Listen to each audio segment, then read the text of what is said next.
I'm sure anybody who's thinking about reloading has been probably watching a lot of the YouTube channels. There's a lot of good information on there, and some of it isn't so good. But something that I haven't seen, which probably is on there if you look hard, long and hard. The problem is there's a lot of the same stuff over and over again, especially if you're just getting into it. I mean, which is good, but something that I come into was reloading for 9mm, which I'm sure a lot of other ones, and I'm sure people have discussed this about the diameter, but you don't take it to heart until you actually have to deal with it or have a problem. And a lot of things were what better sizer we're talking about here. Like a Lee sizer was very economical, and also the Lyman or the RCBS. I had to look down to see what that is because I have poor memory on letters and numbers. I have to write everything down, but that's beside the point. But anyway, I started out with the Lee sizer, which I run into a problem instantly. I have a, which this gun is empty. Everybody makes a big deal of that, which it should be made a big deal of. Don't get me wrong, but this is HK P30 SK, which is subcompact HK, 9mm. And I have Lee mold and also a Lyman mold. And if I get these names mixed up, I'm sure you'll get the drift of what I'm talking about. But anyway, the Lyman or the Lee mold, I cast, these are 125 grain. Light hard cast, I guess they call it. It's a grease groove in it. And I also got, which they're the only ones that have it, Lyman, which is a cast iron one, which is a more expensive one. I think it was like $100 for a four bullet, 147 grain 9mm. I couldn't get these to chamber using the Lee resizer. So I looked into it, watched some videos. I couldn't get too much information on it. I even thought about just setting the bullet back in further, but then it was over the recommended set back for some of the powders.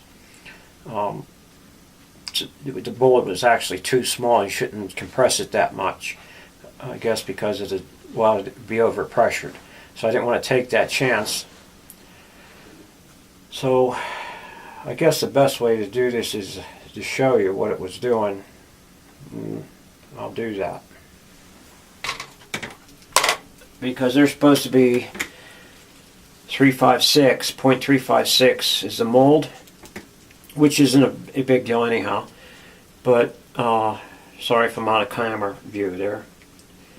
But anyhow, it wouldn't engage the barrel. And if I'm not using the technical words right, I'm sure I'll get told about it. But anyhow, if you take your barrel out of your gun,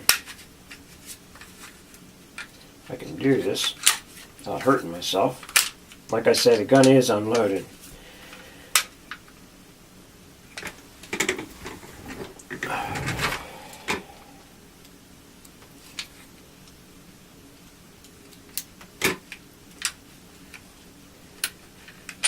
Which it comes apart like, I guess, most guns.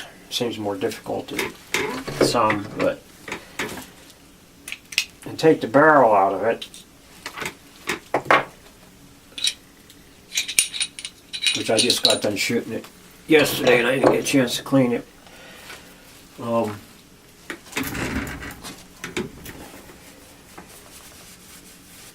you take a soft, if you pour a soft pure lead bullet, you can force it down your barrel with an oak. Yeah, make sure you get oak. It's a hardwood. Oak's probably the best. dowel, just a 1/4 inch, and it fits right in there. Oh, see, I'm on the camera again. But it fits right in there, and you could force one of these bullets, if they're made from pure lead, you can force one of these down there, but it's much harder. You just force it down your barrel. You see it falls in there a certain amount. You force it down, you can get the size of your barrel. This barrel here is what they call, doesn't have the grooves in it. It has hills and valleys, I guess they call it, which really isn't. It's octagon. It is, I don't know if you can see how many, how that is in there. It's not really, it's, oh, I forget what they call that now. Octagon, pentagon, something. 5-sided, 6-sided. But it's actually just square-like, or octagon. I guess not octagon. Maybe it is octagon. But anyhow, continuing on, I couldn't, it wasn't setting the bullet far enough. The bullet wasn't setting down in. Let's see, I got a bullet here somewhere. I'm sure. The round, I'm sorry. The round wasn't setting down in. These are, okay, these are Lyman 147 grain. That's what these are. And these will set down in, but they're not quite sitting the whole way, but it'll chamber if you let the gun chamber it. It forces it in there far enough.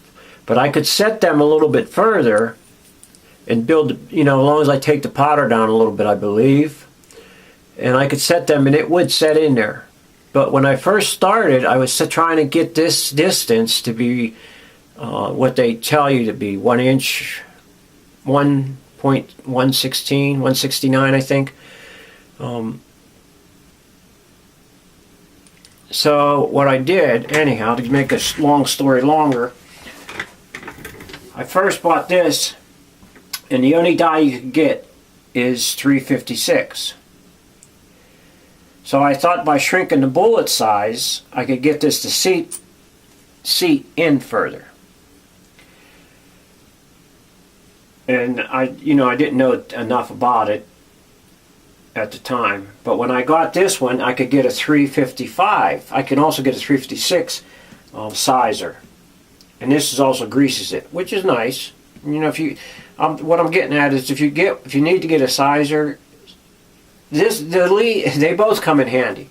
So it doesn't hurt to get both of them, because I use this one to test the lead, how hard it is. I use this one to pull the bullets, and I also have a Pro 1000 that I load with. But eventually, if you're starting to reload, you're going to get probably both of these. You know, maybe not this one. Maybe you'll get the other one, which is this is a Lyman, and I forget what the other one's. Reading?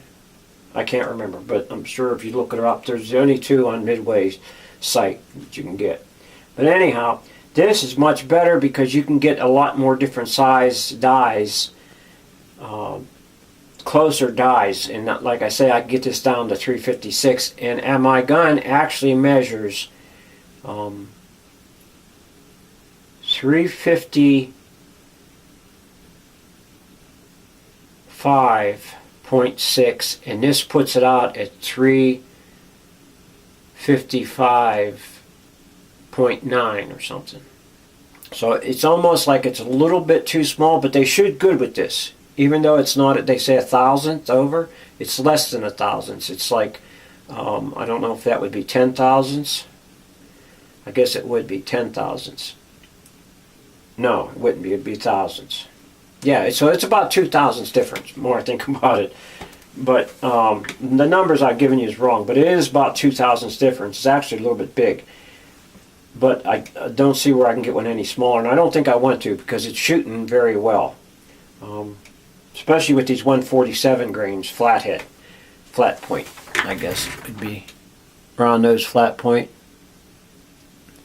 And I like them. They're nice, heavy. You can actually load these down a little more than you could like a 115 grain because it kicks your action back, because it takes a lot more to push that bullet forward. So you can actually load these down a little bit and still make your action. And your automatic pistol is what I'm talking about. I don't know if I'd try that in a revolver, because there's a whole another issues about that. But you know, if it makes your action work, the bullet's going to clear your barrel. There's no question in my mind about that. Sorry for being out of camera, but you don't want to see my face anyway. I'd rather not see it sometimes. But anyhow, that's my view of these two presses. This is a press that you can do, single stage press is all this is, which is very cheap. I can't remember what I paid for it. This was actually pretty cheap. I think it was like $179, and I got a lot of stuff with it. I got off Midway, we were having them to sell. Was it $179? Yeah, I think it was $179, something like that. Or was it like $200? You really, by itself, it's $179. But I got a melting pot, a ladle pour pot, which is probably, it's a Lyman. And I got the Lyman book, which is around here somewhere. That's a $20 item. And it's that book is what I really started learning when I started looking into that big Lyman book. So if someone getting into reloading, you need to get one of these books. You don't have to get it right away, but boy, it makes you understand what you're doing. And I'm sure all the books are good, all the different brands. But this one here, it's a 4th edition. And actually, I got that ladle with the kit. I got a mold which has 4 1-pound ingots in it with it. Also, this book, and I don't know, I didn't even look at this book yet, but I got 2 of these with it. One come with the pot, and one come with this whole kit. You don't get the dies. They're another $20. The dies are another $20. So, you know, it's a good deal if you have the money. This, if you don't have the money. You still have to buy the dies for this, but you could get this probably for under $80, maybe $70 for everything, dies and all. And you'll use this one no matter what. I also want to thank Larry Cool. He's the first person to respond to one of my... I have other videos up. Different things. You see my hobbies over the years have been a lot of things. But I'd like to thank Larry Cool. He's the first person to respond to one of my reloading videos. So thanks, Larry.